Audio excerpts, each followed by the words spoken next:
Ипотекага берүү максатында Таласта ушундай үйлөр курулуп жатат. Мен турган жер Талас шаарынын тынчтык конушу. Дал ушул жерге 319 батир мамлекеттин жеке колдоосу менен салынууда.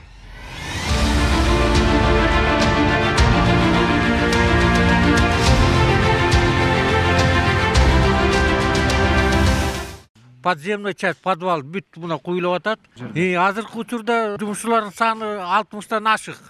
Эми кичине күн жакшынака жылып калса бир 200-250 санын көбөйтөлүп атабыз.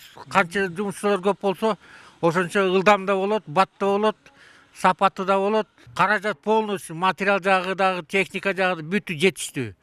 Ушул жерге 11 көп кабаттуу үй тургузулат. Батирлер 4 жана 8% менен 25 жылга чейин ипотекага берилет. Президенттин тапшырмасы менен курулуп жаткан батирлерди бир гана кызматкерлер эмес, бардык жарандар ала алат. Мамлекеттин бул аракетин жергиликтүү эл да жактырууда. Ипотеканын шартын абдан билип көрдүм.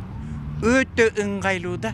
Кирде жашай бер, нур үстүнөн нур деп атат. Бул биз өкмөт менен биздин бийликтин элге деген жасап аткан иши бул эң сонун. Эң сонун карайсы Таласта ошондой үй жок. Мына 1-2 компания үй курду. Мен билгенден бир 2-3 эле жерде үй бар. А так ипотечный үй жок. Анын үстүнө последний убакта квартира аябай кымбаттап кетти. Батирлердин 50% 2 бөлмөлүү, калганы 3 жана 1 бөлмөлүү болуп салынат. Жумуштарды президенттин иш башкармалыгынын алдындагы Кыргыз курулуш сервис мамлекеттик ишканасы жүргүзүп, сапат жагына катуу көзөмөл коюлган. Курулушчулар батирлерди быйылкы жылдын этегине чейин бүтүрүүгө аракет кылууда. Буйрулса деп ойлоп атабыз, жакшы ой менен. Ушу жылдын аягына бүтөбүз дегендей, ушундай настрой бар. Балдар да өздөрү жакшынакай. Тамак аш бүттү жетиштүү, курсактары ток. Болгон эле ушу аба ырайда кичине бизде мындайды тоскоол кылып кармап аткан эле аба ырай болуп калат. Ошондо деле иштеп атабыз.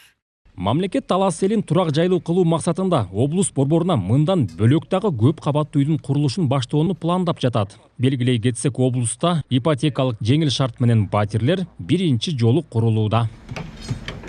Нурсултан Курманбеков, Кайнар Ормонов, ЛТР, Талас облусу.